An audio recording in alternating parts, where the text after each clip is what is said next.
Will Laura Kenny and her team be able to escape the vault, and will they be changed forever on the other side? Well, let's hop into the pages of X-Men issue number 19 and find out together, shall we? So then, picking up from where the last story left off, Wolverine and her team had gone inside the vault, a mysterious pocket dimension with post-human life forms, who seemed quite dedicated to evolving themselves further and continuing to war against mutant kind. Our heroes had destroyed pretty much an entire city block, and I assumed, well, that's the end of that chapter, everyone's dead. Only as we check on here with issue 19, that could not be further from the truth. Laura, Darwin, and Synch managed to survive due to the unique combination of their powers, which are only getting stronger as we found out last time. But also, the children of the vault, the superpowered defenders of this place, well, they survived too, because as we discover, the vault actually has its own built-in healing factor. And because Laura and the other X-Men can't leave, and because they can't die, that means they're going to be stuck here for a while, like a very long while. In the first page, we discovered that this trio was actually stuck in the vault for 50 years.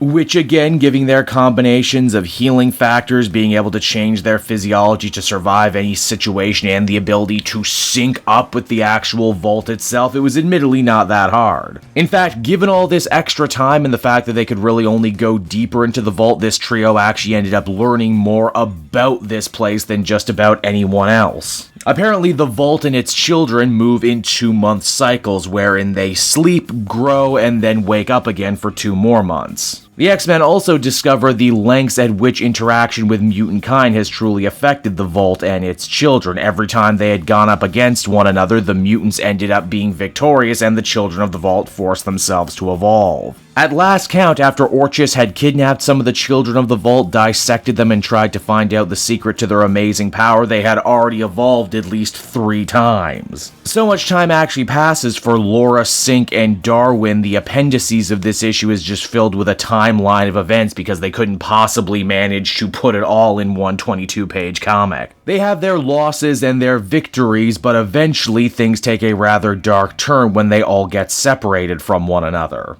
Darwin is imprisoned in solitary confinement. It's right around here we realize he's the one who's actually been narrating the story this whole time, and surprise, surprise, his mutant ability is actually uniquely suited for living in confinement because, well, he can just change himself to be able to survive it. It's also here too, after all this time together, we discover that Darwin and Laura had actually ended up falling in love and becoming a couple, which, must have been weird for Synch being the eternal 50-year third wheel. It's that love, more even than his mutant power, that had actually managed to maintain Darwin while in captivity. He waited, he planned, he grabbed all the material that he needed, and one day he staged a daring escape for himself and Laura. By this point, too, the X-Men had become masters of weaponizing their surroundings and using the children of the Vault's own powers and tactics against them. Unfortunately, that ended up being a bit of a two-way streak, too, as when the children of the Vault decided they needed to evolve their biology once again, they decided to use Synch as the catalyst for it. After all, if it's mutant kind the children of the Vault seek to destroy, maybe they could take some pointers from the mutants themselves and really up their game to the next level. Darwin and Wolverine risk it all to try and rescue Synch, and we end up getting yet another big explosion. This time, though, the duo are more dedicated than ever on actually being able to escape, which they do, but they end up crossing a portal that actually manages to take away their powers. Laura vows to stay behind and fight, which she absolutely does. Darwin manages to cross the threshold out of the vault, but is killed anyway. Of course, this is the X-Men of Krakoa we're dealing with right now, and no one ever really dies on Krakoa anymore. Because Darwin managed to make it past the threshold, he's actually able to remember the last 50 years, while Synch and Laura, not so much. In fact, this story ends on a decidedly bittersweet note as Darwin reflects on the life and love that he had with Laura, only for her to be reborn and not remember any of it. And so that was X-Men issue number 19, everybody. A fun little story that shines the light on Darwin, a mutant who does not always get the focus. This Hickman story also asks a lot of questions about the whole mutant resurrection protocols and what that could actually mean for a lot of these characters that we've been following around, that they could very well live entire lives, entire alternate histories, only to have them disappear in the blink of an eye because Cerebro didn't back it up right. There's some really great science fiction-y, philosophical, eternal sunshine of the spotless mind stuff going on here. If we can alter our memories and experiences, are we really the same people at the end of the day? Come to think of it, this is actually quite a recurring theme in Hickman's work. He loves the idea of pocket dimensions where time moves differently for some reason and all the different story avenues that can be explored in that way. One thing I will say, though, that didn't quite win me over is the whole Children of the Vault as a threat. It feels like the longer these three X-Men were there and managed to give them the runaround, the less scary they actually became. I know there's the promise of now maybe they've incorporated some sort of mutant DNA into themselves and that could make them more terrifying in the future, but as it stands right now, not exactly won over by these guys. Ultimately, though, I'd give this story a 7.5 out of 10. I thought it was pretty good. Hey there everyone, Kate Joel again, and I just want to thank you so much for watching to the end of the video. It means a lot to me. And hey,